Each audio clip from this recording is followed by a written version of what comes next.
Então, Shiva Shambho, que sejamos todos amorosamente acolhidos na luz do Divino Ser e na frequência consciencial dos mestres do amor e sabedoria. Nós falávamos sobre o Bhagavad Gita, no quanto esta obra ela é um cânone de instruções espirituais que pode nortear e sustentar o nosso propósito de vida espiritual, na sua meta suprema, que é justamente a possibilidade de uma reintegração do nosso ser com o absoluto, sendo o nosso ser esse próprio absoluto.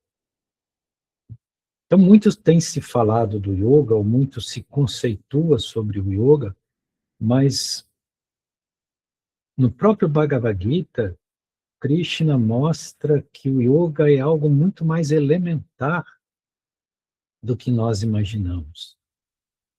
E que o yoga, fundamentalmente, tem a ver com a qualificação das nossas ações.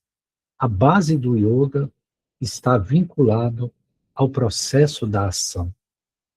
E esse entendimento que nos é muito necessário, pois que, às vezes, nós realizamos muitos caminhos ou muitas propostas de realização espiritual sem perceber aquilo que é fundamental.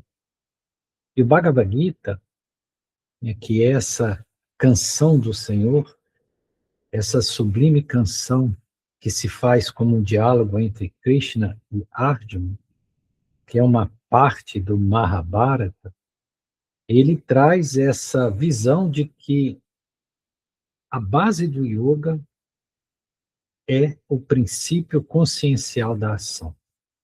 Logo no início, capítulo 2 e capítulo 3, Krishna vai falar sobre Karma Yoga. Karma significa ação. Então aqui nós vamos começar a descortinar o que é exatamente a ação e qual é o propósito da ação. E também realizarmos uma constatação que a nós não é possível a inação. Mesmo a tentativa ou o propósito de não agir, isso em si já é uma ação. Então, qual é a visão que ali está exarada? De que o universo manifesto, ele é movimento. Tudo, absolutamente tudo, num plano da manifestação, está em movimento. Nada está em repouso. Nenhum átomo, nenhuma célula, absolutamente tudo se move. E ao se mover, se transforma. E a base de sustentação de todo movimento está vinculado a dois princípios fundamentais: consciência e energia. Pois tudo que se move e se atrita gera energia. E a base de todo movimento está um princípio consciencial, ou gera a consciência, que é a própria percepção da ação. Para que haja ação, é necessário que haja uma fonte de percepção, um estado de consciência que rege e coordena essa ação. E nesse aspecto, Deus seria a consciência suprema, ou é a consciência suprema. E dessa consciência, na intencionalidade da ação, ou no princípio da vontade e poder, tudo se move, tudo se transforma, e tudo, no plano da manifestação, nasce, cresce e tem seu fim, mas sempre em movimento.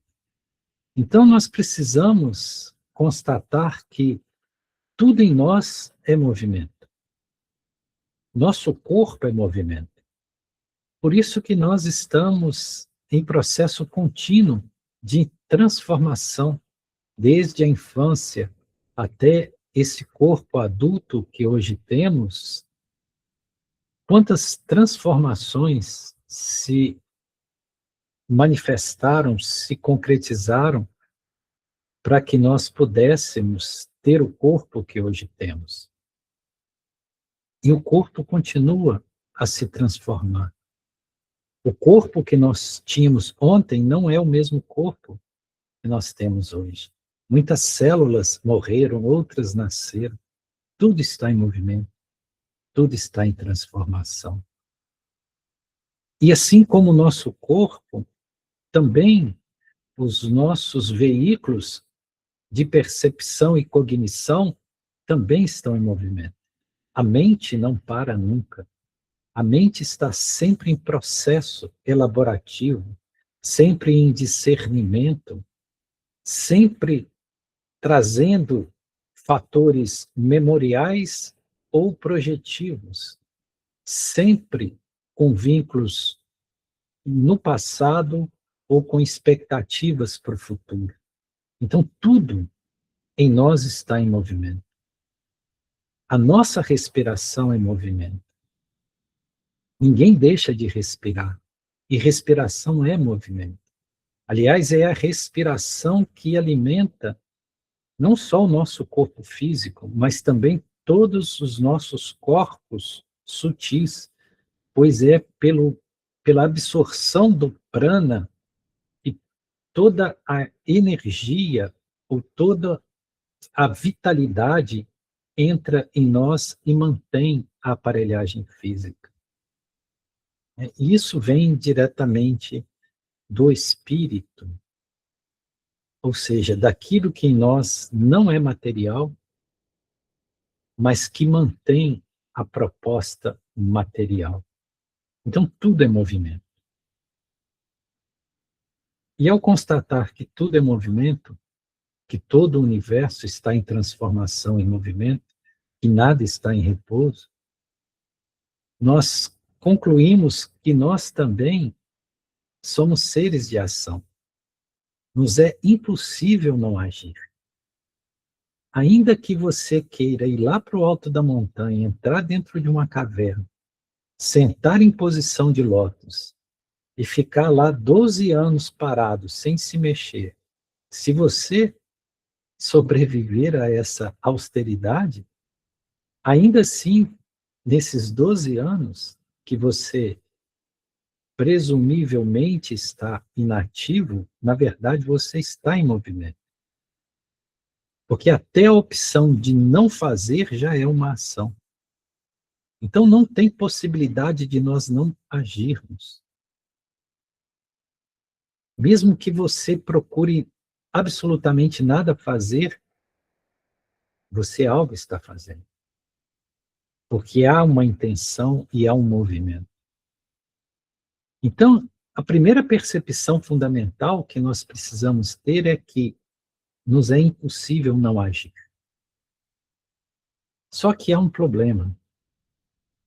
Porque quando nós agimos, nós alteramos planos de realidades.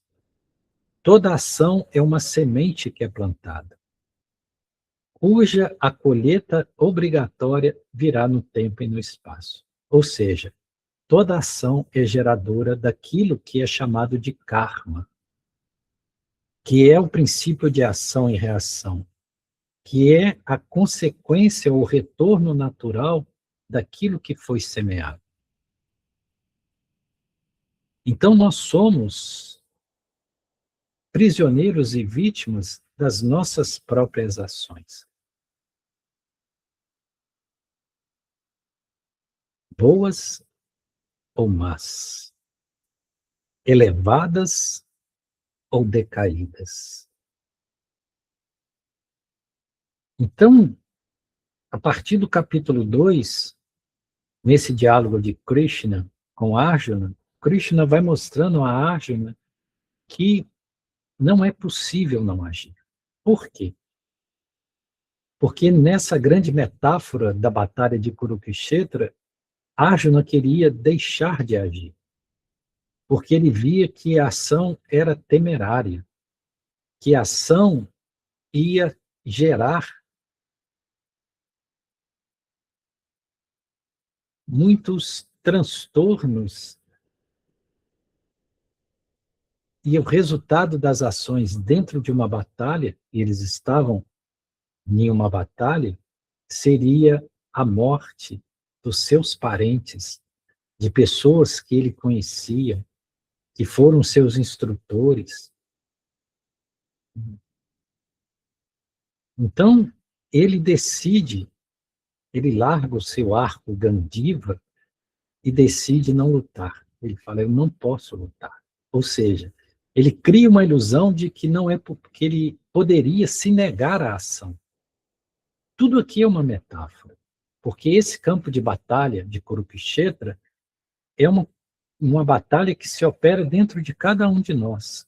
Todos nós temos uma batalha que está em curso, que é responsável pela nossa própria evolução, que são os conflitos que nos movem. E todos nós temos conflitos instalados. E esses conflitos trazem como resultante uma nova percepção, uma ressignificação e uma possibilidade constante de mudança. Então, quanto ali é falado da batalha de Kurukshetra, está falando da batalha que se opera dentro de cada um de nós.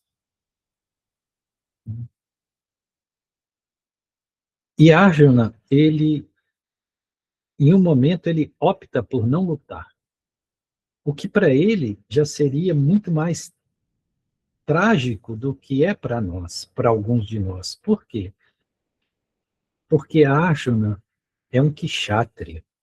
Kshatriya é um guerreiro. É dentro das ordens, os kshatriyas são aqueles que governam, que defendem e sustentam o Dharma.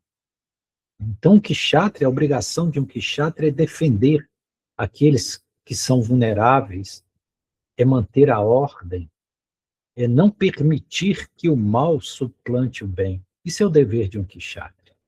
Cada um de nós tem uma natureza. Uns são brahmanes, outros são kshatriyas, outros são vaishyas e outros são shudras. Cada um tem uma função específica dentro dessa ordem cósmica.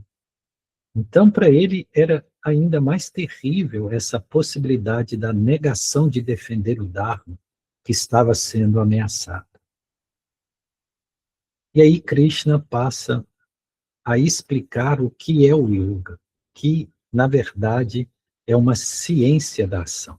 Literalmente, Krishna diz no Bhagavad Gita, no capítulo 2, que yoga é a habilidade na ação. Que habilidade é essa? É justamente isso que nós vamos trazer hoje na partida.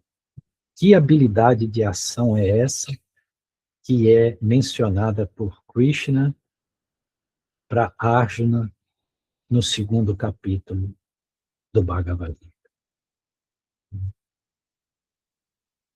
Porque, uma vez que nós constatamos que nos é impossível não agir, e que, por outro lado, se nós agimos, nós geramos um débito para nós mesmos, não é verdade?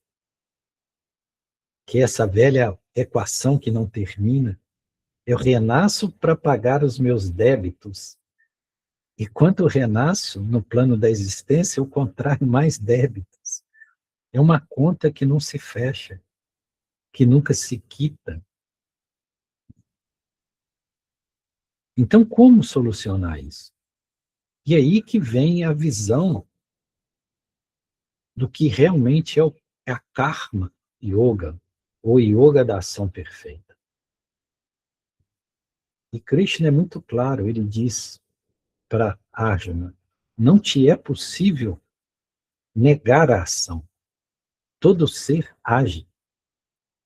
O que te é possível e necessário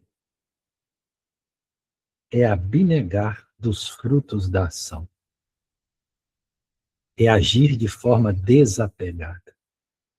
Quando você age de forma desapegada, você está liberto da reatividade da sua própria ação, ou da consequência inevitável daquilo pelo qual se criou a ação. Mas como isso é feito? E aí nós precisamos trazer um dos conceitos mais fundamentais no caminho do yoga, que é Vairagya. O que é Vairagya? Vairagya é desapego. O desapego é o princípio da libertação. É o que te leva a moksha, a libertação total e final. Então tem que haver Vairagya. É isso que Krishna diz a Arjuna. Você tem que agir pelo não agir. Você deve agir, porque é seu dever prescrito, mas você não pode se apegar aos frutos da ação. A ação não te pertence, os frutos não te pertencem. Mas como isso é possível?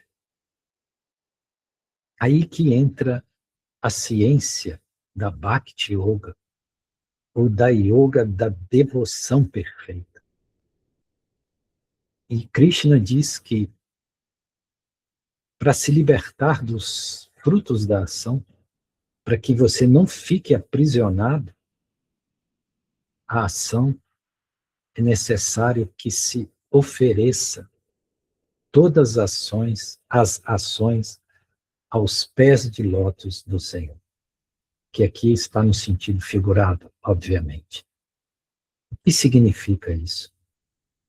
Significa que você reconhece que você não é autor de coisa nenhuma, que você não faz coisa nenhuma. Tudo que você supõe fazer, isso aí é fruto do seu ego delirante, porque você não cria absolutamente nada. Tudo se manifesta a partir da vontade do absoluto. Então você simplesmente se coloca no plano da manifestação como um servidor do plano da luz e oferece todas as suas ações ao absoluto, a Deus. E ali no Bhagavad Gita, Krishna diz: qualquer coisa que você me oferecer, uma folha, um grão, uma flor, eu aceito. Então, quando você age e você não se apega ao fruto da sua ação, você está liberto da resultante ou do aprisionamento da própria ação. Ou seja, você não gera karma. E como que nós podemos agir dessa forma? Primeiro, nós precisamos perceber de onde vem o apego, o desejo. Ele vem do próprio ego. O ego, ele se julga autor das ações. Aí está o grande equívoco. Ele não só se julga autor das ações, ele quer o resultado das ações, porque ele age buscando autorrecompensa. Ele age buscando ser contemplado por prazeres e agraciações materiais. E assim, quanto mais ele mexe, mais ele se prende. É igual quando um peixe cai numa malha de uma rede. Quando ele mais se movimenta, mais preso ele fica. Então, a ação com desejo de desfrute é como esse peixe aprisionado nas malhas de uma rede. Quanto mais movimento, mais aprisionado fica.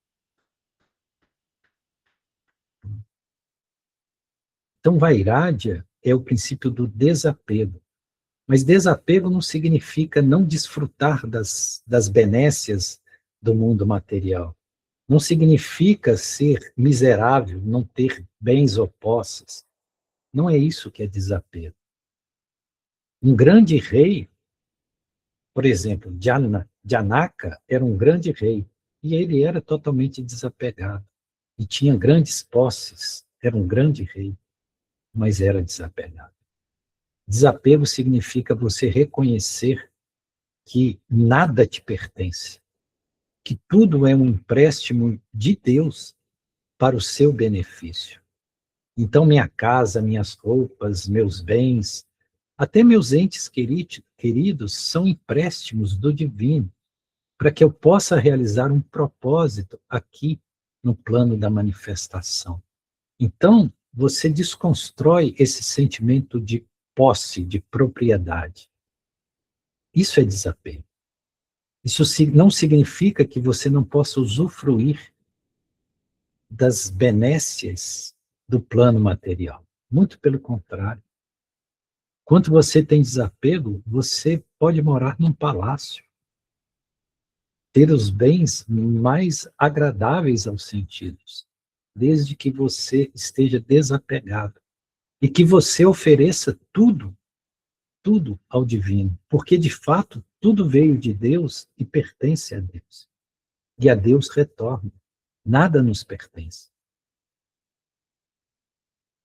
Então, o verdadeiro devoto ou verdadeiro Karma Yoga é aquele que, até quando ele bebe um copo de água, ele reconhece que aquela água é Deus, que é uma oferta de Deus.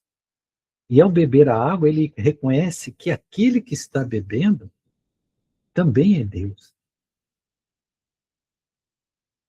E nessa consciência, ele oferece a água a quem? A Deus, porque tudo ali é Deus.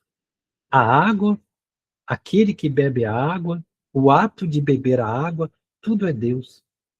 E nessa compreensão, ele oferece a água que ele bebe a Deus. Essa oferenda é que transforma, é que liberta. Então, aquele que consegue viver todas as suas realizações diárias como uma oferenda a Deus, esse é um verdadeiro yogi. Por isso que a yoga está relacionada à ação.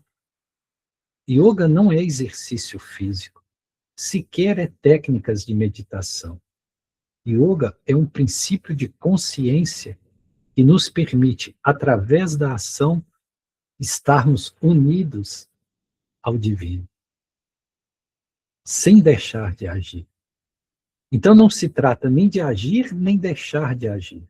Trata-se da ação qualificada, ou seja, a ação com espírito de vairagya, de desapego. Dentro dos Upanishads, da tradição do Advaita Vedanta, esse princípio de vairagya recebe o nome de Nishikama Karma. O que é o Nishikama Karma? É a mesma coisa. Nishi é negação, sem. Kama é luxúria, desejo, prazer. Ou seja, sem desejo. Karma, ação. Uma ação sem desejo. Quando você consegue agir desprovido de desejo, você está realizando Karma Yoga. Mas veja, a nossa mente, ela é desejosa, ela é cobiçosa. Veja como o tempo todo nós estamos estabelecendo metas, querendo alcançar objetivos, querendo nos apropriarmos de bens ou valores ou títulos que possam nos qualificar perante o mundo e nos dar um estado de conforto nessa existência. Então, o tempo todo nós estamos desejando. E o desejo gera ansiedade. O desejo gera insatisfação.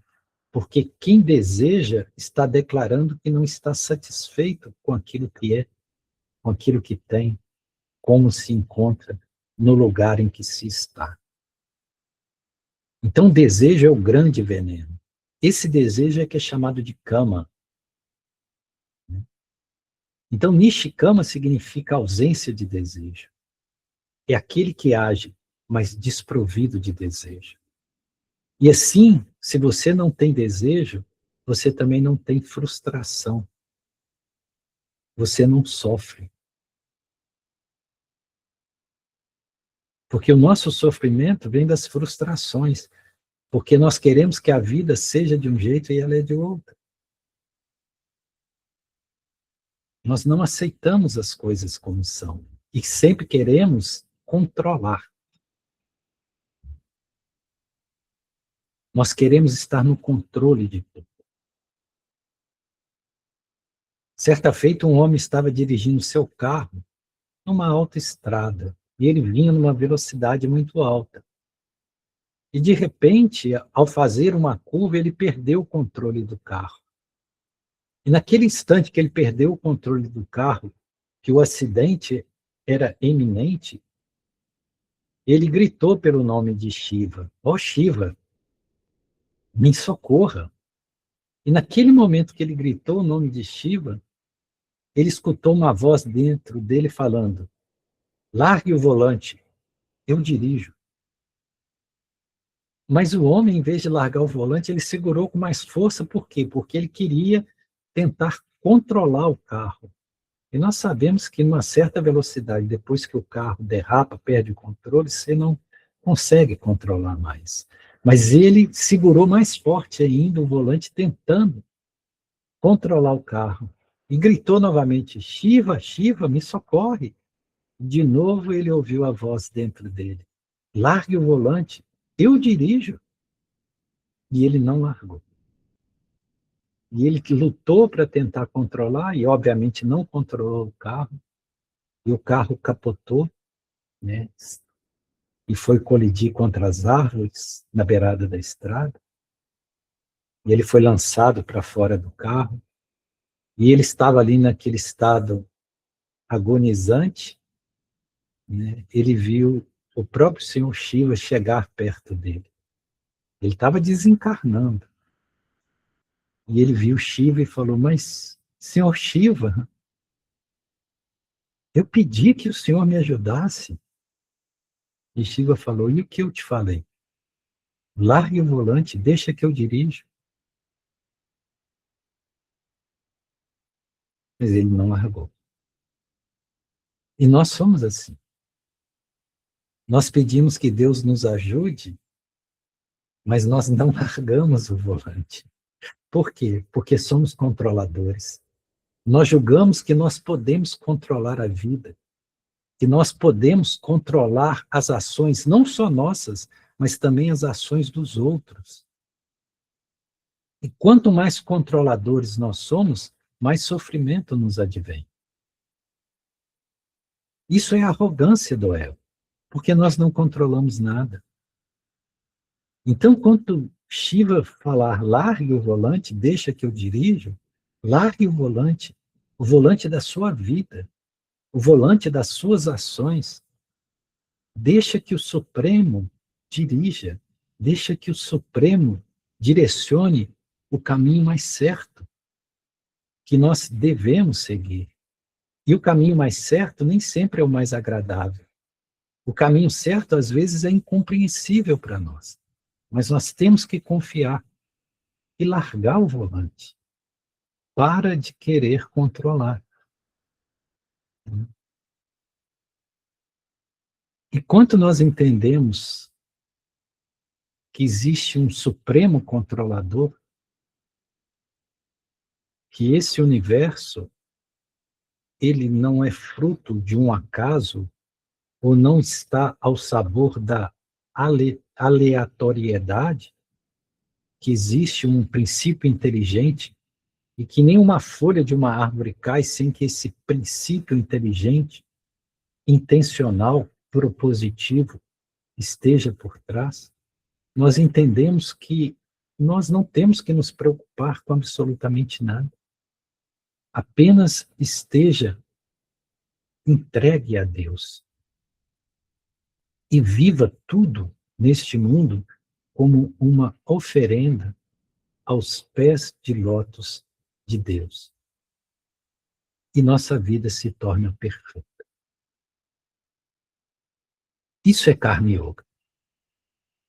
Tão simples, mas que as pessoas pulam esses capítulos e acham que yoga são técnicas elaboradíssimas, técnicas avançadíssimas que te dão um poder, que te dão um controle.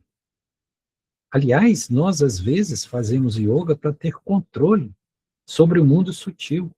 Somos tão ambiciosos que nós queremos o controle não do mundo material, mas do mundo espiritual. Esse é o tamanho da nossa arrogância. E por isso que nós somos enganados, porque somos arrogantes. O próprio Sananda Jesus, em muitos momentos, ele fala sobre isso. Sobre a ação que não busca o resultado da ação. A ação que é feita pela própria necessidade da ação, mas sem buscar os resultados, os frutos. Há um momento muito especial que Sananda Jesus fala disso, é justamente na parábola do semeador. E essa parábola ela é muito estranha, porque Sananda Jesus descreve ali um semeador que não é um semeador comum, porque um semeador comum, ele prepara a terra, ele escolhe a melhor terra, ele ara a terra e depois ele vem e coloca sementes na terra no lugar que ela deve germinar. Ele não desperdiça semente. Ou seja, o normal é termos semeadores que são intencionais, né, que plantam visando a colheita. O quantitativo das sementes que vão ser colhidas. Mas esse semeador de Sananda Jesus, ele é meio louco. Porque, como diz Sananda Jesus, e o semeador saiu a semear. E semeando, lançou sementes para todos os lados. Uma parte das sementes caiu na beira da estrada, outras partes de sementes caíram entre as pedras, outros tantos de sementes caíram entre os espinheiros, e somente uma pequena parte caiu em terra fértil. E dessas sementes todas, só as que caíram em terra fértil germinaram. Mas o semeador, ele saiu jogando semente e não parou para olhar nem onde a semente está caindo. E do mesmo jeito que semeou, foi embora. Ou seja, ele não está preocupado com o resultado da colheita. Ele não está semeando com a intenção de benefício pessoal. Ele simplesmente está cumprindo com a obrigação dele na condição de semeador, que é semear. Aonde caiu, não importa. Ainda que todas as sementes caiam em lugares que não lhe facultarão a germinação, para ele é indiferente, porque a obrigação dele é semear. Então, a resultante não é com ele. E nós, no trabalho espiritual, temos que ter essa atitude. Qual que é a nossa obrigação? É a do serviço, naquilo que nós estamos qualificados? Então, nós devemos servir de acordo com a nossa qualificação, sem esperar resultado. Ainda que não haja resultado aparente nenhum. Porque se eu estou preocupado com o retorno, se eu estou preocupado em ser aplaudido pelo aquilo que eu faço, se eu estou preocupado em ser recompensado materialmente por aquilo que eu faço, isso não é karma yoga. Isso não é o semeador da parábola de Sananda Jesus.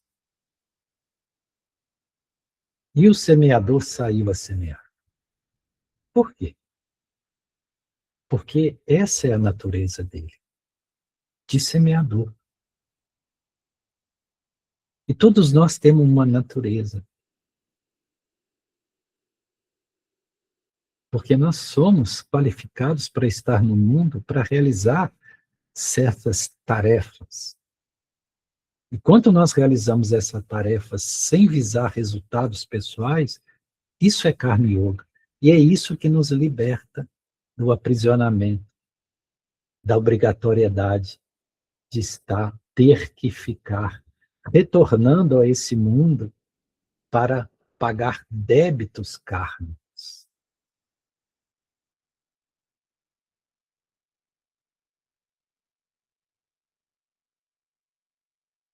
Então, a compreender esse princípio da ação perfeita é o princípio também da vida perfeita, da espiritualidade perfeita e da comunhão perfeita com o plano divino. Essa partilha que nós realizamos, ela tem que ser uma oferta aos pés de lótus do divino. Porque se nós visamos resultados pessoais, nós estamos aprisionados.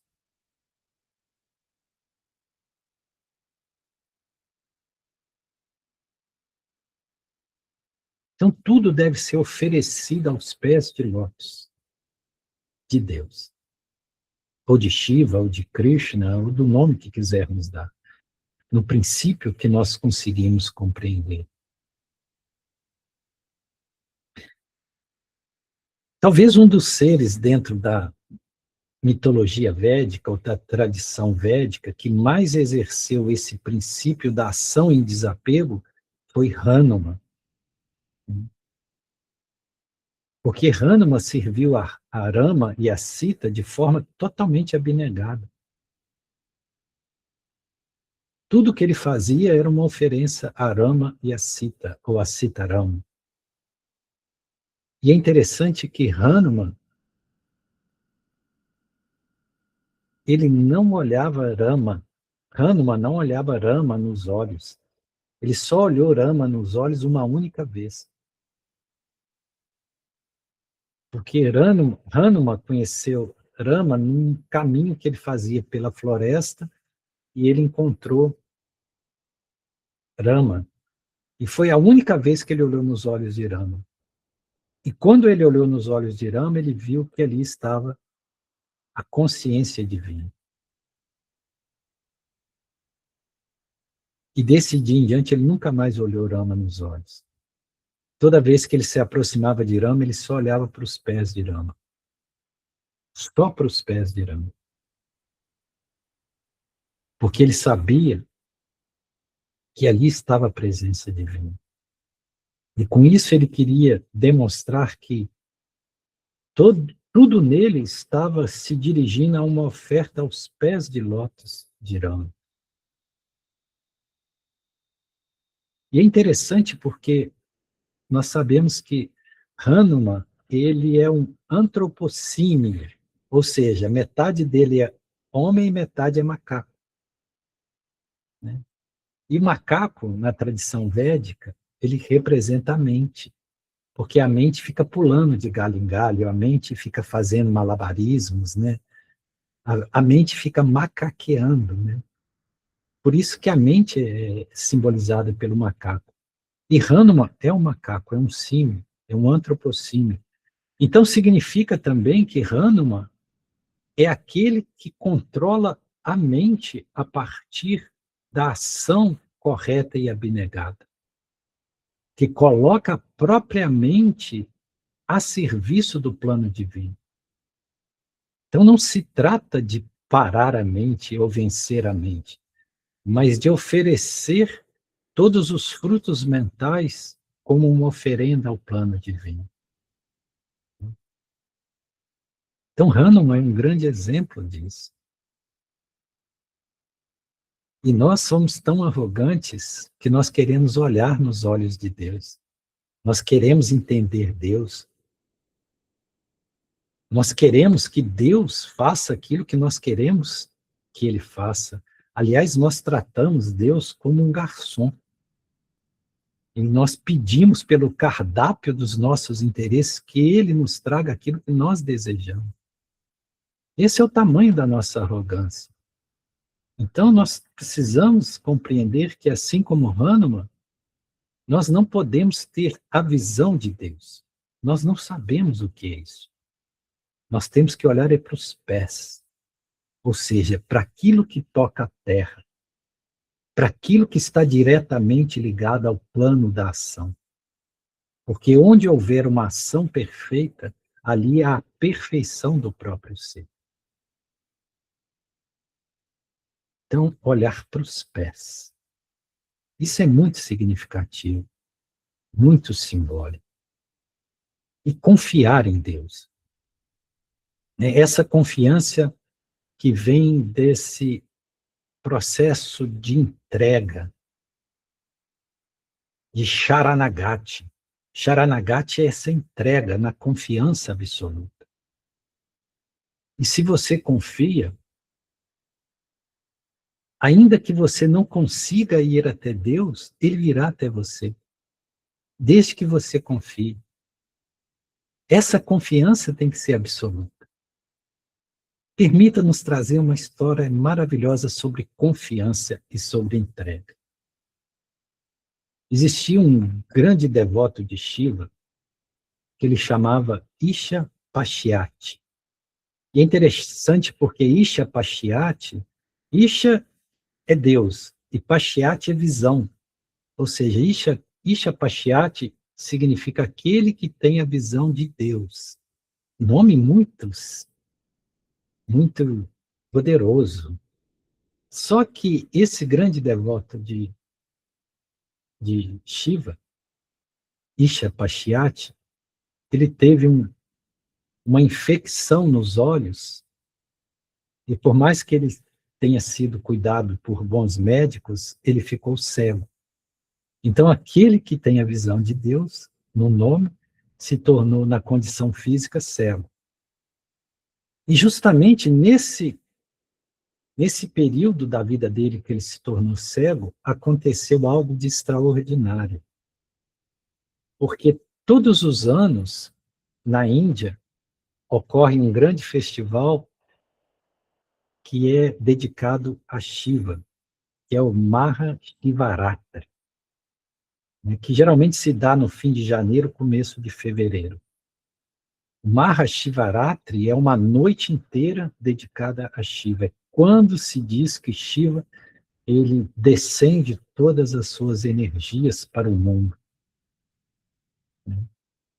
Então, foi anunciado um grande vidente, um grande yogi, ele anunciou para as pessoas, naquela ocasião, que o próprio Shiva, no período de Maha Shivaratri, ele iria se manifestar numa forma física, ele e Parvati, ou seja, o Purusha e a Prakriti, né, Shiva e sua consorte, Shiva e Parvati, eles iam se manifestar justamente no templo de Pashupatinath. Pashupati é um dos nomes de Shiva, né? E o templo de Pashupatinath, ele realmente existe. Ele fica onde hoje é Katmandu, no Nepal. E naquele tempo, o Nepal era também a Índia, né? Que tudo era um território só. Então, ele anunciou que ele iria se manifestar no templo de Pashupatinath. E o templo de Pashupatinath é um dos templos, um dos maiores templos dedicados a Shiva. Ele existe até hoje.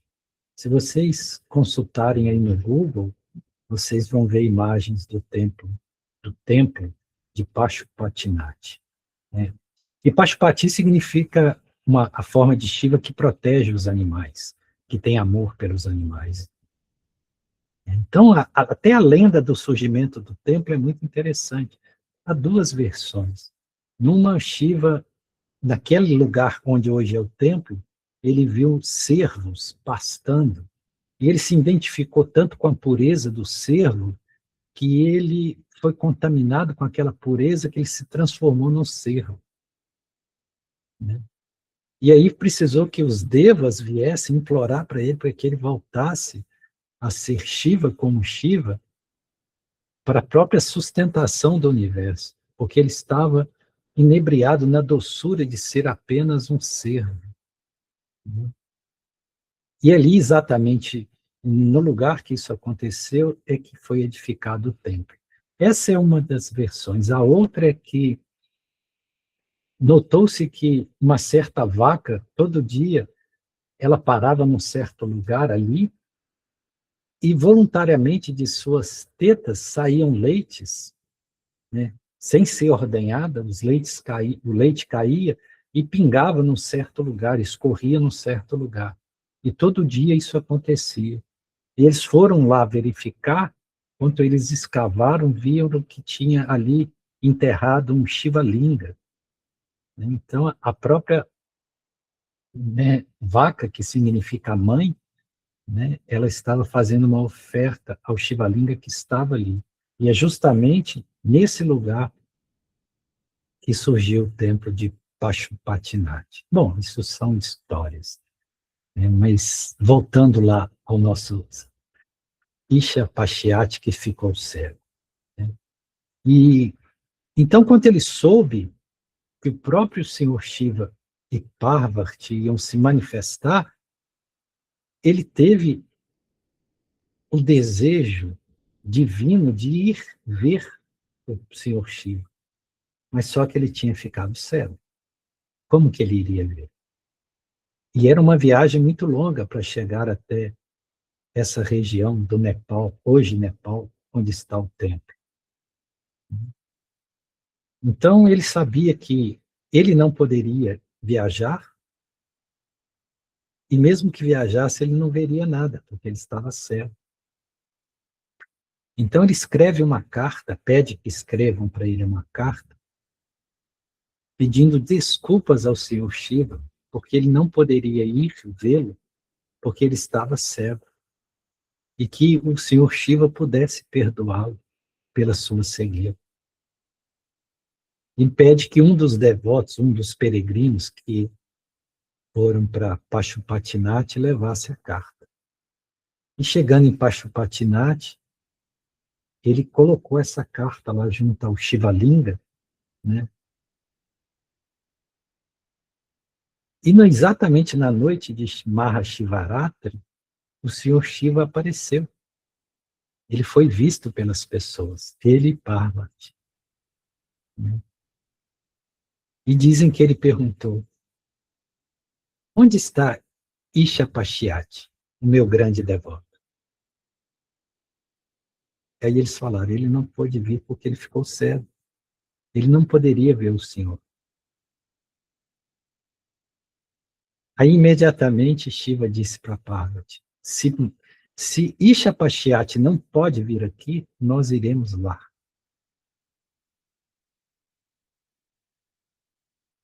E Shiva desaparece com Parvati da manifestação em Pashupatinath e vai até a casa, distante a casa dele, de Isha Pashyat. E chega lá na casa de Isha Pashyat, e Isha Pashyat fica muito honrado, muito feliz, e fala: mas, Senhor, tudo que eu mais queria na vida era te ver, mas eu me tornei cego. E Shiva fala com ele: Isha Pashyat, toque nos meus pés. Quando você tocar meus pés, você vai ver o universo todo. Você vai ver a totalidade do que é Deus. E provavelmente você não vai suportar a visão do que você vai ver. E humildemente, Isha Pashyat toca os pés de Shiva, e aí ele tem a visão absoluta do que é Deus. Imagina o que é isso. De todos os mundos, de todos os universos, ele vê tudo através do toque nos pés de Shiva. E como Shiva disse que provavelmente ele ia não suportar, ele não suportou. Ele se transformou em luz. O corpo dele virou luz. E ele viajou para os mundos celestes.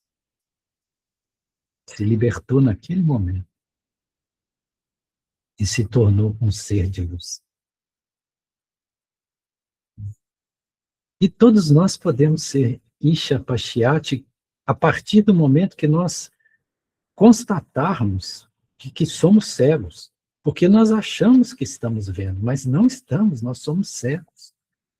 Então, primeiro a humildade de reconhecer: eu sou cego, eu não estou vendo nada. Eu não tenho a menor ideia do que é Deus. Eu não enxergo nada. Eu sou um ignorante, eu sou cego.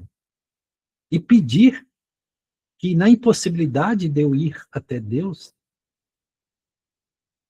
que o próprio Pashupati, que o próprio Senhor Shiva possa vir até mim.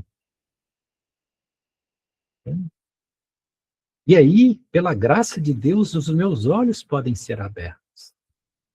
E aí eu vou ver. E quando eu vir, quando a visão me for dada,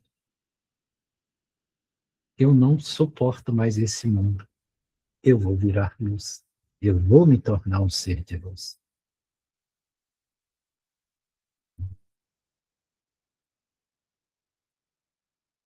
Mas para que isso aconteça, nós temos que abdicar desse ego, desse senso de separatividade, dessa ideia de personalismo que nós trazemos. Kabir foi um grande santo. Né? Kabir tinha a visão contínua do divino. Ele era um ser autorrealizado.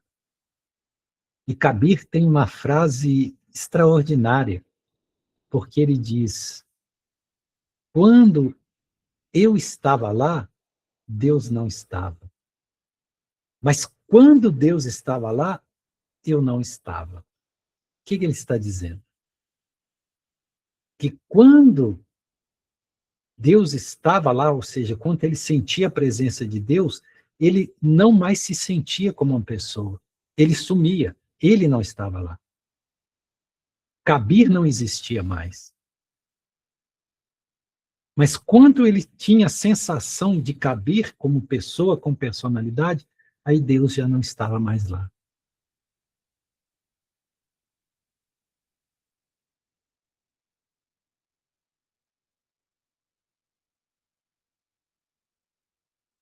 Isso é algo maravilhoso.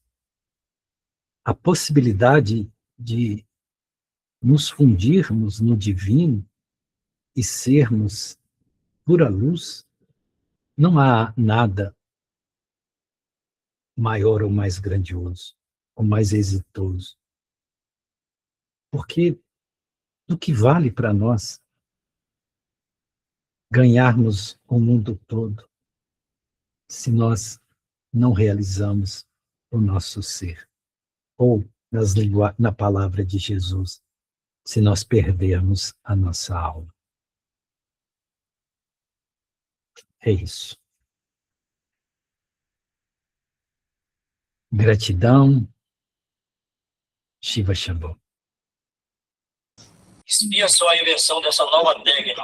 Vai instalar calhas mais barato, bem mais curto. Gratidão, Gaian. Gratidão a todas as pessoas que chegaram depois. Bem-vindas, né? Jorge, Laureni, Gotze, Raimunda. As demais já estavam na sala, né?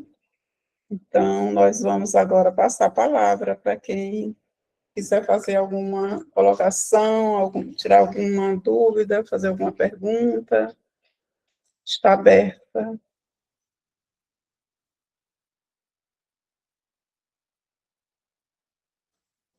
Só o agora que tem aqui. Alguém gostaria? Nós temos... muito bem, Jorge, querido, bem-vindo. Boa noite, pessoas. Boa noite, querido. Esse tempinho de silêncio depois que Gaian termina e que alguém que passa a fala diz: alguém quer falar alguma coisa, e todo mundo caladinho. É muito interessante. Faltei, né, alguns dias aqui, faz uma falta da pega. Mas vamos seguindo, desafios por cima de desafios. Outra coisa que eu acho assim, o máximo é a fisionomia do Gaian, né, quando ele está contando as historinhas, né?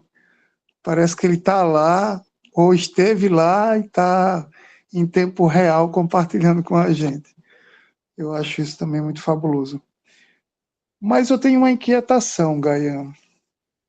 Quando você coloca a questão do desapego, né, e que o caminho é a entrega para que o divino conduza, Aí tem uma historinha que já fez muita parte da minha cabeça, e hoje eu paro e penso, faz sentido ou é apenas um dogma servindo como uma cortina de fumaça para esconder uma raiz dogmática aí?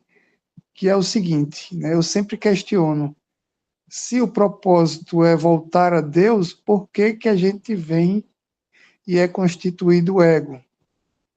Né? Para poder mascarar, atrapalhar, seja lá o que for, essa experiência aqui encarnatória, porque eu acho que todo mundo aqui acredita que a gente está numa experiência encarnatória. Isso é a minha compreensão. Mas faz sentido eu pensar, né, incorrendo no erro de considerar Deus garçom, como você coloca, que eu tenho tentado tirar a palavra pedir, né? Eu tenho uma recorrência de me colocar pedindo ajuda, né? Acaba que vai para pedir do mesmo jeito, para que a cada dia eu tenha os impulsos de ego e de personalidade diminuídos, ou que eu tenha uma certa acurácia para observar esses impulsos egóicos, para que não fique vítima deles e vá desconstruindo dia após dia no meu cotidiano, e essa diminuição crie um espaço para que eu possa estar me aproximando do meu propósito de alma, para que eu possa estar sendo intuído para qual é o caminho mais próximo do meu propósito de alma. E eu não desperdice essa experiência encarnatória. É isso. Isso é um nó cego? Isso aí é um laço? Isso é o quê? Dentro dessa perspectiva do que você trouxe hoje. Faz sentido essa linha de raciocínio? Obrigado a todos. Ei, Jorge, meu querido, você trouxe vários pontos de reflexão. Vamos tentar rememorar aqui, porque, em verdade, nesses estados nós temos um pouco de dificuldade de ouvir, né? Mas deu para assimilar algumas coisas, sim. Essa pergunta que você, esse questionamento que você trouxe, por que que nós tivemos que manifestar uma situação de imperfeição ou de não completude na condição encarnatória, né? Estando como nós estamos numa situação de ignorância, ou seja, de não manifestação da luz divina que somos, estando ela encobertas por isso, por essa estrutura que você chama de ego, que está corretíssima a designação, né? Por que isso ocorre? Então, nos permita uma linha de raciocínio que foi trazida por muitos pensadores, pela própria tradição da gnose, por Pietro Baldi, por exemplo, e como por muitos outros, que é uma visão de que, na verdade, esse universo que nós estamos temporariamente locados não é um universo perfeito, muito pelo contrário. Ele é um universo imperfeito, porque foi imperfeitamente criado, mas não por Deus, o absoluto, e sim por certas forças, né, que são forças criativas, mas que não são absolutamente perfeitas. E aí nós precisamos entender que esse não é o único universo. Existem múltiplos universos. E que existem universos que não estão com máculas de imperfeição. Tanto é imperfeito esse universo que aqui nós temos destruição, catástrofe, mortes,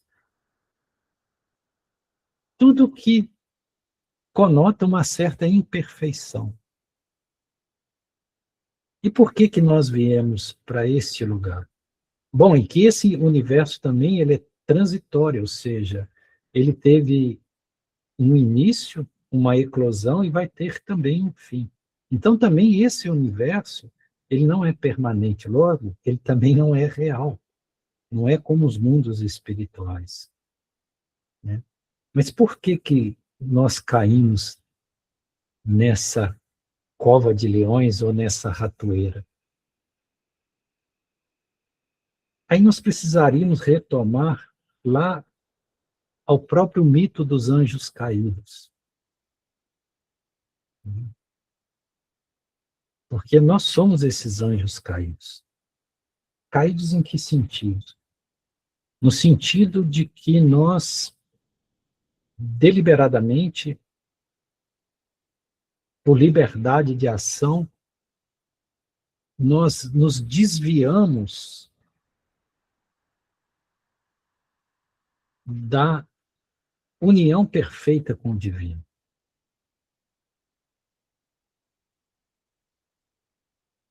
Nós quisemos, de alguma maneira, brincar de Deus.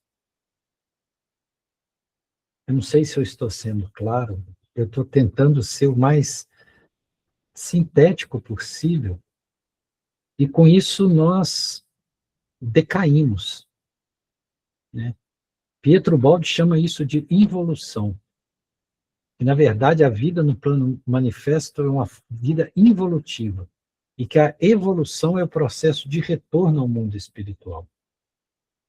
Na terminologia de Pietro Baldi. Então, esse mundo aqui, ele não é o sistema. Nós estamos usando a terminologia de Pietro Baldi, poderíamos usar outra. Então, isso aqui não é o sistema, isso aqui é o antissistema. Nós estamos presos no antissistema. Então, por isso que nós precisamos nos libertar disso para voltar ao sistema. O sistema é a ordem perfeita, que é o plano espiritual. Agora, por que que nós caímos aqui?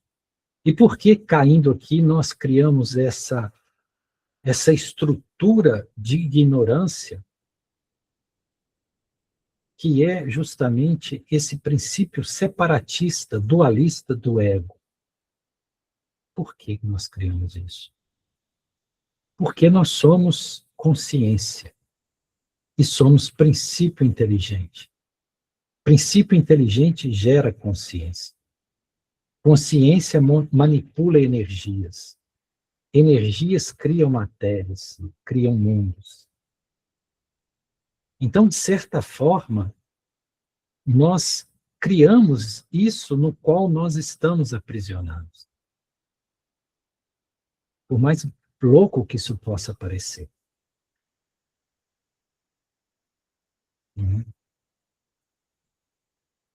E que o trabalho de todos os grandes mestres que vieram à Terra, o trabalho do próprio Bhagavad Gita, é nos tirar desse aprisionamento.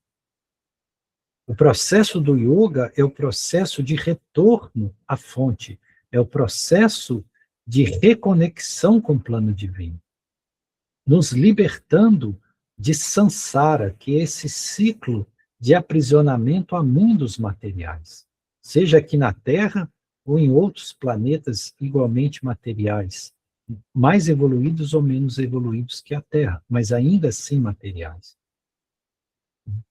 Isso é um trabalho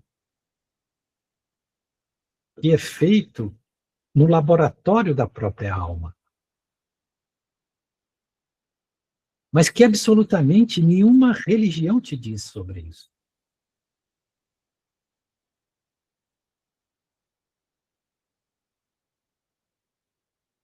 É interessante isso.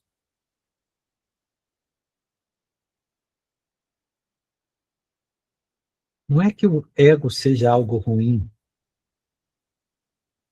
Ele faz parte de um contexto estrutural da situação em que nós nos encontramos.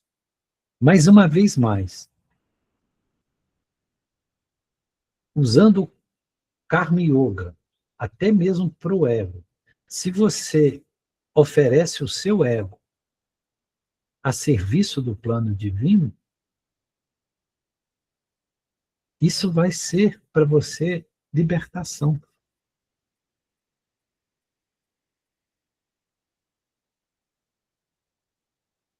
Então, Jorge, para nós falarmos sobre esse algo que foi simbolizado por essa teoria dos anjos caídos, a rebelião de Lúcifer, tudo isso é simbólico. Isso demandaria muito tempo, né?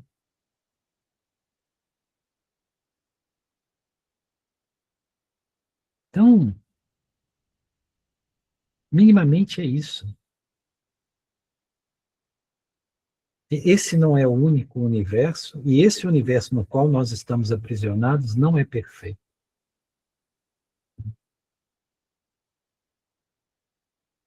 Entende?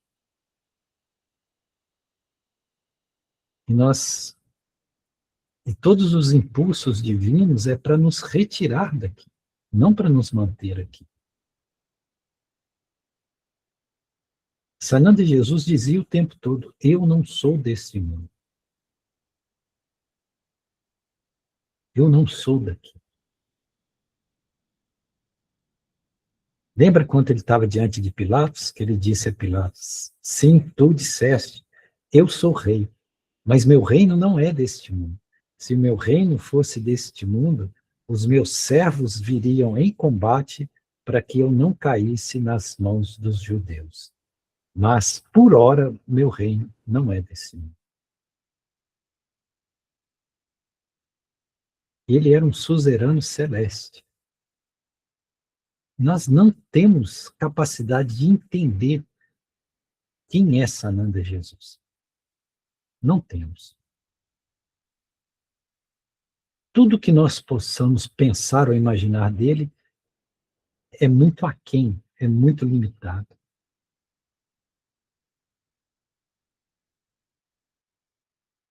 Então, ali no Bhagavad Gita, existe a instrução perfeita. E ela começa justamente pela Karma Yoga, que é a ação perfeita, a ação que não te aprisiona. Uma vez que, estando nesse plano de manifestação, é impossível não agir. Entende, Jorge? Ora, muito humildemente, nós temos a ousadia de declarar que isso que foi dito aqui hoje, não pelo Gaian, mas pela toda a linha de instrução, é talvez um dos ensinamentos mais elevados que alguém possa receber. E nós estamos recebendo. E que uso nós vamos fazer disso? Entende, Jorge? É isso. Gratidão, Jorge, meu querido. Gratidão, Jorge. Bela provocação, viu? Gostei demais. Gratidão, Gaiane. E agora nós vamos passar a palavra para a Thaís. Boa noite a todos. Gaia, eu fiquei pensando num momento em que você traz adoro as histórias, a vontade de ficar ouvindo a noite inteira, até choro. Eu fiquei pensando num momento, não sei se eu compreendi errado, aí você me fala. No momento em que, eu não sei, não lembro o nome dele, né? A pessoa que não estava vendo tocou os pés do Senhor Shiva e ele se transforma em luz, né? Eu fiz uma analogia aqui com a passagem. Não sei se talvez porque hoje eu estava pensando sobre a história de Joana d'Arc e a história de Sócrates, e aí me veio um pensamento, não sei se maluco, tolo ou o quê, mas sei que me veio. E eu pensei assim, parece que nessa jornada aqui, de tanta atividade, É como se o despertar fosse simplesmente você querer ficar ou retornar a um estado de inatividade, um estado, não diríamos pós-morte, né, considerando que a morte não existe, mas um outro estado, para um outro mundo, né. E aí nesse pensamento, lembrando da história de Joana d'Arc, lembrando da história de Sócrates, eu pensei na história da rendição. E de como, ao mesmo tempo, diante de situações catastróficas, eles foram, pelo menos por um momento, felizes quando eles pensaram na ideia de poder partir desse mundo. Porque eles tinham a rendição, né, é claro, na história de Joana d'Arc que ela deixa bem claro vários momentos, né, para quem já leu, e ela sabia que ela seria salva em algum momento, né, não da morte, mas salva como ela imaginava ser, que era esse retorno, né, a essa comunhão com o divino. Então, por um momento, eu fiquei pensando e, ao mesmo tempo, eu tive um medo desse meu pensamento, que logo, logo, eu vou voltar à minha escala de plantão e meus plantões são na quarta. E aí eu pensei: "Meu Deus, eu vou perder o oráculo". E aí eu comecei a ficar chateada, né. E por um momento eu pensei: "A gente fica aqui buscando tanta coisa, no fim a gente quer a inatividade, que é esse retorno. Deus bem que podia apressar essa minha essa minha ida", porque, assim, às vezes parece que essa busca pelo divino, pelo menos é o que eu sinto, é ao mesmo tempo mágico, mas é ao mesmo tempo o que Freud chamava de como se você pudesse beirar o abismo, né, você pudesse paquerar, né, com o fim, né. Eu não diria suicídio, né, não entendam nesse sentido, mas eu diria quase como se Deus apressasse o fim dessa existência para que eu possa encontrar esse sentimento que na psicanálise a gente chama de sentimento oceânico, né, que é essa paz. Então eu queria que você falasse um pouco sobre isso, porque teve uma partilha que não deu para falar sobre, o seu comentário sobre o abismo. Eu lembro que eu contei um sonho para você, né, e que você falou assim: "Deveria ter pulado", né. No sentido do abismo ser Deus. E eu compreendo um pouco por aí, mas talvez uma parte da minha mente, talvez o próprio ego, ainda tenha esse medo desse abismo, porque seria como apressar essa saída, né, deste mundo. Isso eu pensei hoje a partir de Joana d'Arc, da história de Sócrates, que são bem trágicas. É isso, obrigada. Ei, Thaís, minha querida, como sempre, belíssimas provocações. Entre todas as ilusões, essa que você trouxe talvez seja uma das mais graduadas ilusões que nós temos. E que eu vos asseguro que nem Joana d'Arc e nem Sócrates, naquele momento, tinham. Que ilusão é essa? A ilusão de que existe outro mundo. Não existe outro mundo. Só existe um mundo, que é o mundo do seu ser, o seu mundo interno. Qualquer lugar que você for e estiver, só vai haver esse mundo. Então não existe outro mundo. Não existe aqui e lá. Né? Então essa é uma grande ilusão. Joana d'Arc, que foi o retorno de Judas Iscariotes, que todos alegam que ele traiu Jesus, mas ele não traiu. Na verdade, ele queria que se cumprisse algo que ele acreditava. Ele estava preso a uma crença de que era necessário que viesse aquele momento para que Jesus, naquele momento de ser preso, ele convocasse os seus exércitos e ele assumisse a condição de rei dos judeus, porque a profecia, desde Isaías, todas elas falavam que esse Messias seria um rei temporal, que ele reuniria os exércitos e colocaria e teria domínio sobre todo o planeta. Então seria um reinado físico. Ele seria o maior dos reis, o rei dos reis. Então, assim, na verdade, Judas, ele não é um traidor. Ele só não entendeu o que Jesus falou para ele. E ele fez aquilo com a maior boa intenção. Entende? Então, ele acabou tendo um fim trágico, né, que ele se matou, e ele teve oportunidades. E a oportunidade dele manifestar essa fidelidade foi justamente na condição de Joana d'Arc. Todos traíram Joana d'Arc. Todos. A igreja, todos se viraram. Ela ficou completamente sozinha. E ela só tinha uma coisa que ela podia fazer para se salvar.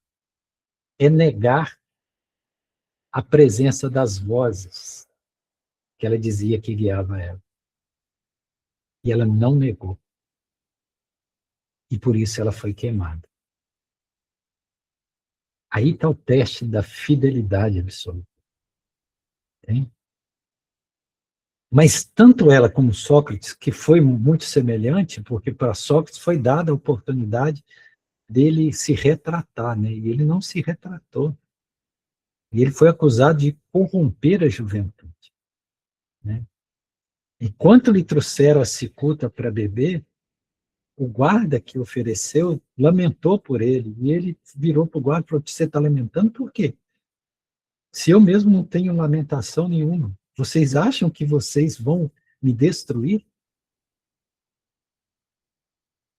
Eu sou indestrutível, nada pode me atingir. Por quê? Porque ele estava com a consciência do eu superior. Assim como Joana d'Arc, que foi serenamente para a fogueira. Então, tanto nesses dois casos, eles não estavam pensando em outro mundo. Porque eles sabiam que só existia um mundo. E eles estavam conectados com esse mundo, que é o único mundo verdadeiro, que é o seu ser. Quando você vivencia a plenitude do ser, não existe esse mundo ou aquele. Tudo é um mundo só. Você pode descer às regiões infernais ou subir nas regiões celestes. Não faz diferença, o seu mundo não muda. Não muda. Então não existe esse mundo e aquele. E tem muita gente esperando o outro mundo. Está esperando em vão, não existe outro mundo. Só existe o mundo em que você tem. Só o seu mundo interno é real. Só o seu ser é real. Então não faz diferença onde você está, Thaís. Se está nesse planeta, se está em alguma morada divina.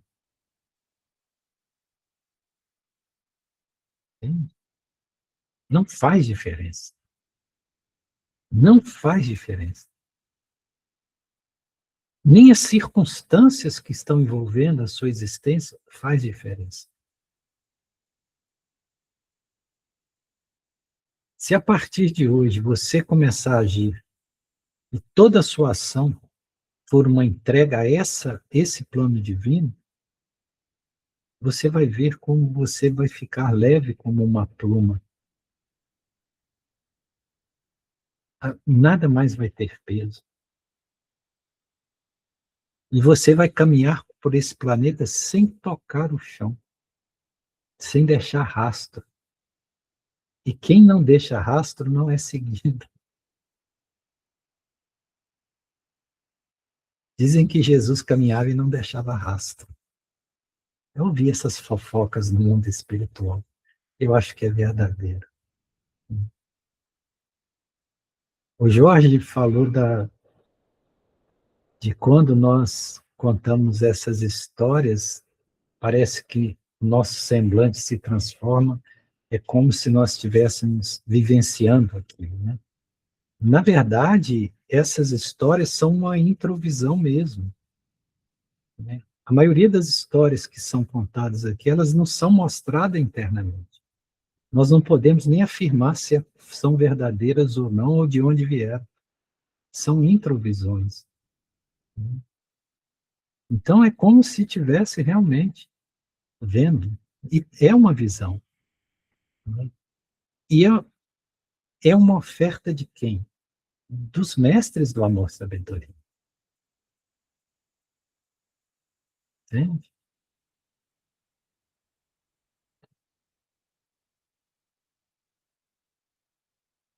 Então, nós apenas aceitamos e confiamos naquilo que é mostrado, que vem realmente como uma introvisão. Então, Thaís, minha querida, não existe outro mundo. Só existe um mundo. E você conhece qual é esse mundo.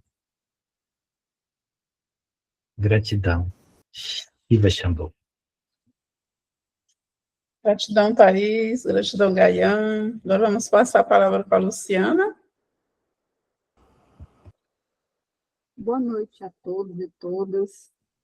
Pegando o gancho do comentário da Thaís, às vezes eu fico me perguntando, assim, a gente sabe que a gente precisa ter conhecimento, adquirir conhecimento através de estudos, para que a gente se autoconheça, para que a gente fique mais segura, mais consciente, mais confiante do nosso caminhar aqui no planeta Terra e da nossa evolução como ser divino que somos. Aí, às vezes, eu fico me perguntando, o dia a dia, vou falar de mulher porque nessa encarnação eu estou mulher, de uma mulher tão sobrecarregada de tantas coisas que a gente tem que fazer ao mesmo tempo, que fica tão pouco tempo para a gente estudar, melhorar nosso conhecimento, e parece assim que a gente está no mundo material que é tão assim, eu vou usar a palavra injusto porque eu não encontrei outra agora no momento para falar, que nos dê possibilidade e tempo para a gente se aprimorar, para a gente estudar, para a gente conhecer, para a gente se doar, para fazer as coisas que realmente são válidas para a gente como seres espirituais que somos. E isso, muitas vezes, desabafando, causa extremo cansaço e, às vezes, decepção da gente não poder fazer o que a gente queria de uma forma mais adequada, de uma forma mais planejada e melhor. É como se 80% ou 90% do nosso dia fosse só para o mundo material e 10% a gente conseguisse fazer isso para um plano maior. Isso é muito desgastante. Eu queria que tu abordasse um pouquinho sobre essa parte da gente não ter tempo para se aprimorar.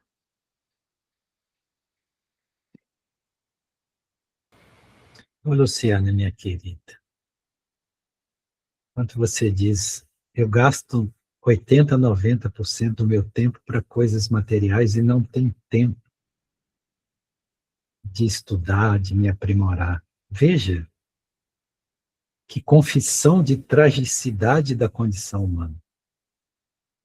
Porque isso é uma perversão. Isso não era para ser assim. Talvez por isso que Sananda Jesus diz, aquele que quiser me seguir, abandone tudo. Abandone todos os vínculos. Nós não estamos dizendo para você fazer isso literalmente, tá bom? Mas nós precisamos perceber que nós mesmos nos aprisionamos a tarefas excessivas, a compromissos excessivos. E somos nós que fazemos isso, porque achamos que o senso de valoração, de autovaloração, vem da nossa capacidade laboral ou pelo nível de atividade ou de ativismo que nós temos no mundo.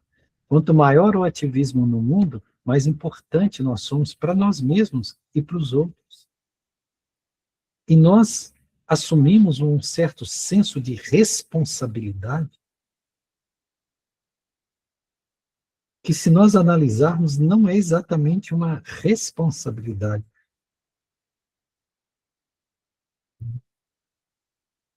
Porque nós nos tornamos responsáveis por tantas coisas que talvez sejam necessárias, mas que não são a fundamental. Porque, Luciana, se você refletir e reconhecer qual é o objetivo de você estar aqui nesse planeta, não é por nenhuma razão deste planeta, e sim em razão do seu ser, em razão do seu espírito. Então, a única coisa que é imprescindível é o ser, é a realização espiritual.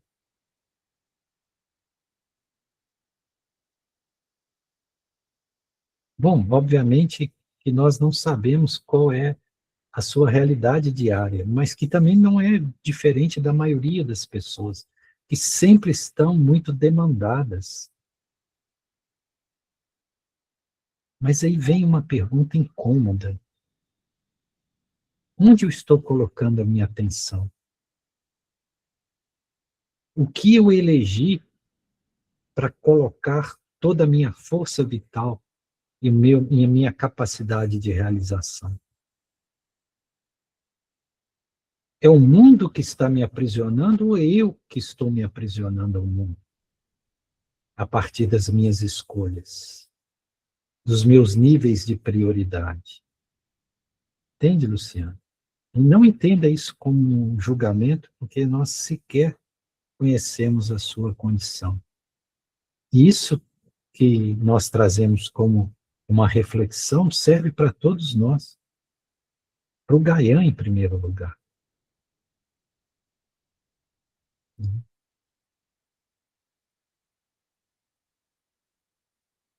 Porque nós talvez estejamos colocando os nossos esforços naquilo que não é essencial e perdendo o essencial. Lembra que nós falamos na partilha passada sobre aquela fala de Sananda Jesus com Maria, para Maria, irmã de Marta? Né? E Maria escolheu a melhor parte, aquela que não lhe pode ser tirada, enquanto Marta ficava muito responsiva, muito ativa às responsabilidades que ela tinha como dona de casa, para fazer comida, para varrer, para organizar. E Sananda Jesus advertiu: você se prende e se preocupa com muitas coisas e perde aquela que é essencial, que é necessária. Maria escolheu a melhor parte, aquela que não lhe pode ser tirada. Será que nós estamos escolhendo a melhor parte? Ou nós estamos acreditando no discurso do mundo que diz para nós que nós precisamos servir o mundo o tempo todo? Porque isso de ter 90% da atividade voltada para o mundo é servir ao mundo. Lembra que Sananda Jesus diz que vós não podeis servir a dois senhores? Ou você serve a Mamon, Mamon representa as energias materiais, ou serve-se a Mamon, ou serve-se a Deus.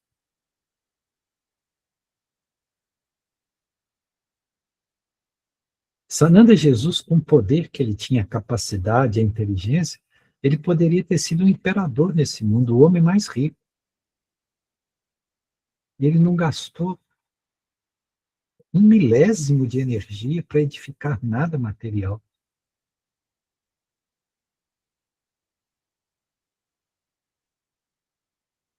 Absolutamente focado no propósito espiritual.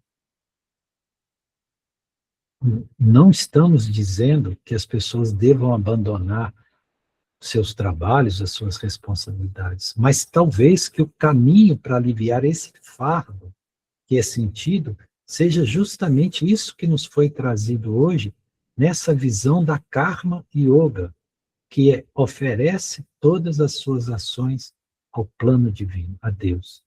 E aquilo que é um fardo, ele deixa de ser fardo. porque não te aprisiona mais. Se você está subindo a montanha com a bolsa cheia de pedra, um fardo pesado, está exaustivo, e você olha para o lado e tem um carregador ao seu lado que fala, me dê sua mochila, que eu carrego. Se você for inteligente, você entrega a mochila e se alivia do fardo. Esse carregador é o plano divino. Então, entrega os seus fardos a Deus. Para usar as palavras de Sananda Jesus. Vinde a mim, todos vós que vos encontreis sobrecarregados e aflitos, e eu vos aliviarei. Tomai sobre vós o meu jugo, pois que sou manso e humilde de coração. Era disso que Sananda Jesus estava falando.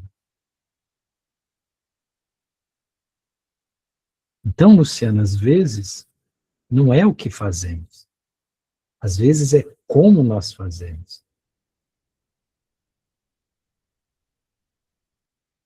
E isso nós estamos dizendo não para você, Luciana, mas para nós todos. Para nós todos. Tá bom, minha querida? Gratidão. Sabe a sensação, às vezes, que eu tenho, não sei se vocês aqui da sala têm também, é como se a gente quisesse andar e tivesse um monte de correntes, vamos exemplificar assim, puxando a gente para trás. É essa a sensação que eu tenho no dia a dia. É bem parecido, Luciana. Gratidão, Lu. Gratidão, Gaian. Eu fico pensando aqui, eu com a minha vida de professora, eu já passei do tempo de aposentar, mas eu penso que ainda posso contribuir, porque nesse momento, materialmente, não pensando em dinheiro, porque eu não sou muito partidária, não. Dizem que o dinheiro é coisa boa, né, tem energia boa, mas para mim não teve. Nos meus 61 anos e alguns meses, né, ele não foi energia boa, né? Mas, no entanto, eu faço, meu filho diz assim, mãe, a senhora não vai cobrar, não, não vou cobrar, não tem valor, não tem preço o que eu faço, né? Então, vou pensando que estou ainda realizando esse momento de atividades, porque eu posso contribuir com as pessoas, eu ainda dou conta de fazer minha contribuição, é o meu jeito de estar participando, né? Ilusão, mas eu sou muito Marta, né? Eu sou partidária da Martinha, eu fico ali perto dela, né? Fazendo as coisas acontecer, porque eu fico pensando assim, se naquele momento eu não fizer, quem vai fazer, né? E realmente não chega ninguém para fazer. Aí dizem que não chega porque tem quem faça, né? Então, vamos que vamos. Elias, passo para você, querido. É que eu estava pensando aqui na ação perfeita como merecimento para a ascensão. Só que parece meio contraditório, porque quando eu penso dessa forma como meta para a ascensão, eu estou querendo controlar. Aí eu penso na forma como o cego que não podia ir a Shiva, mas Shiva veio ao cego. Então não é essa questão de eu querer ascender, mas que a ascensão venha a mim. Gostaria que o Gaian comentasse um pouquinho. Sim, Elias, meu querido. Esse é o princípio, né? É o princípio da graça. O que é a graça? É quando você dá um passo para Deus, você nota que Ele deu 10 passos para você. Entende? Então eu não consigo realizar. Veja, a nossa condição egóica, contaminada, condicionada pela matéria, nós não conseguimos realizar a ascensão. E a ascensão não é movimento no plano horizontal. Movimento no plano horizontal é evolução. Ascensão é vertical, é subida. Então, Deus é como um grande imã. Ele nos puxa, né? Por isso que esse princípio de entrega a Deus é tão fundamental. Porque ele vai te ascensionar, ele vai te puxar. E a ascensão não vem por nada que você consiga fazer. Entende? A ascensão acontece quando você consegue perceber aquilo que é. E vence a ilusão, vence a ignorância. Entende? Então, são talvez paradigmas muito novos esses que nós vemos através dessa visão que vem dos mestres do amor-sabedoria, alinhado com todas essas escolas espirituais, com o próprio Sananda Jesus. Sananda Jesus, ele é um instrutor planetário. Ele está na linha de instrução planetária, né? E essa própria frequência de Sananda Jesus que retorna ao planeta agora como Maitreya. E Maitreya é que coordena os instrutores planetários. E esse trabalho aqui está alinhado com os instrutores planetários. Então, obviamente, isso que é trazido pelos instrutores planetários não é para ouvidos levianos, ou preguiçosos, ou ociosos. É para quem realmente percebeu a ratoeira que nós caímos, que é esse mundo condicionado, e quer se libertar. Mas quer se libertar não para usufruto pessoal, não para desfrute, não para ir para um paraíso, ficar ouvindo anjinhos tocar harpa. Não é isso. É se libertar para servir.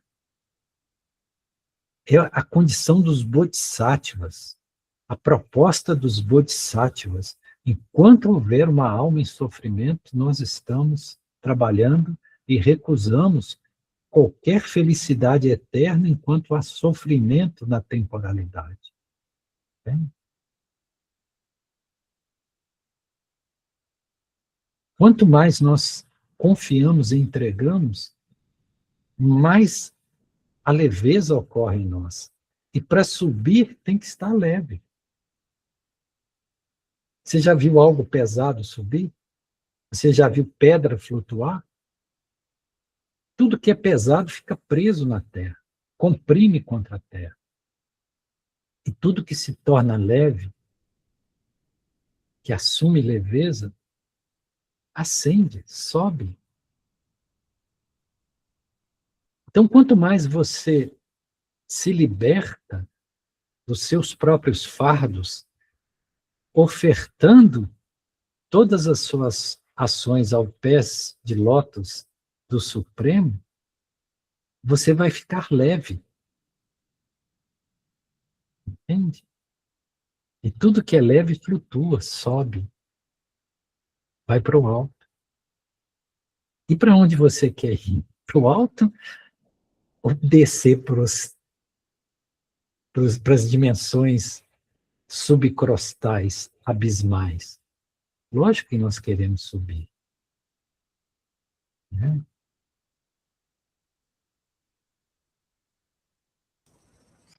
É isso, Elias, meu querido. Gratidão, Gaian, gratidão, Elias, gratidão, Gótze, Jorge, gratidão, Laureni, gratidão, Luciana, gratidão, Raimunda, gratidão, Sueli, gratidão, Shirley, gratidão, Thaís, gratidão, Erli, gratidão, e a Claudinha Barros, gratidão. Passo a palavra, Claudinha, para você fazer o fechamento. Tem a Laureni, ela pediu. Laureni. Desculpa aí, Laureni, eu puxei aqui a lista das pessoas e não vi sua mãozinha. Então, Laureni fala e depois a Claudinha. Depois que a Ian falar, Claudinha já faz o encerramento, tá? Pode abrir teu áudio, Lorena. Nesse contexto que nós estamos conversando hoje à noite com Gayan, aqui entre nós, qual a diferença entre ascendência e transcendência?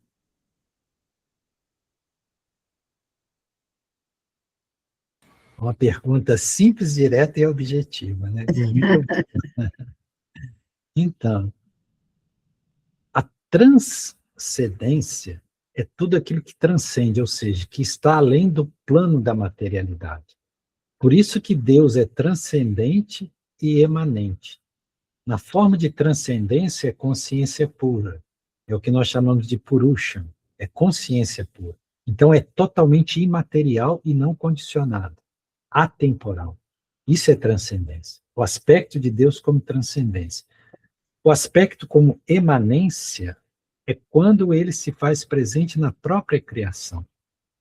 Então, a emanação de Deus está presente em todas as coisas, como presença. Então, transcendência e emanência.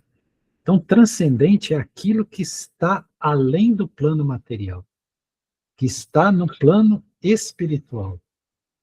E a ascensão ou ascendência é justamente o movimento que tira da emanência e leva à transcendência. Então, nós podemos considerar que a ascensão ou ascendência é o vetor que nos leva da emanência para a transcendência. Entende? Então, todo aquele que ascensiona, automaticamente transcende. Entra num estado transcendental. O estado transcendental é o estado que vai além do condicionamento material. Na Índia se fala muito dos seres transcendentais. O que é um ser transcendental? É um ser que não está mais vinculado ou condicionado pelas energias materiais. Então, a nossa vocação é de transcendência. E o caminho para isso é a ascensão. Acho que deu para responder, né, minha querida? Gratidão. Gratidão, Erli. Gratidão a nós, Lorena. Claudinha? Ação perfeita. Como estamos com o nosso ego? Como alinhamos as nossas buscas pela perfeição? Como estamos nos esforçando para obter bons resultados? Estamos deixando o ego correr flor? Ou estamos segurando o freio? Estamos cumprindo com o nosso papel de ser humano? Ou simplesmente ser mundo? Entendi com as palavras do nosso mestre Gayan que cada ação com dedicação, desapego, amor, é perfeição.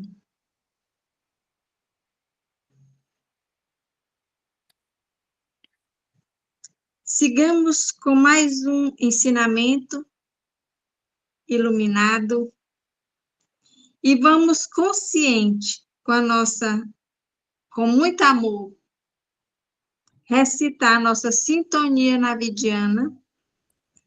Cada palavra que for dita, que for pronunciada, vamos sentir com o nosso coração. Deixar esse amor pulsar, iluminar, para que possamos sentir a paz.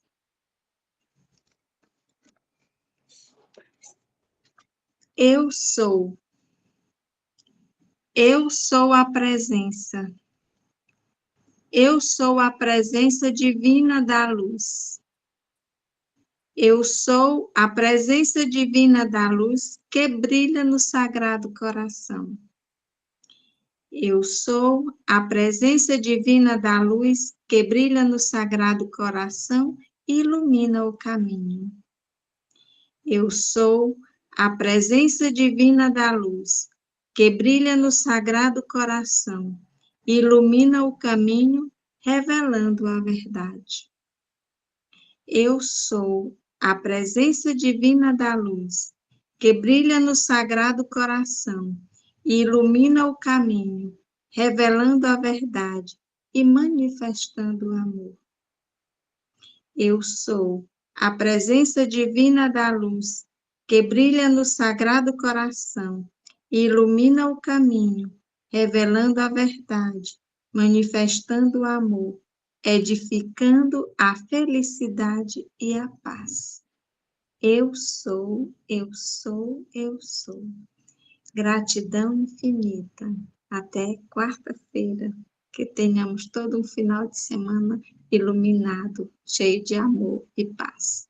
E vamos estar vibrando para estarmos todos em Iriri.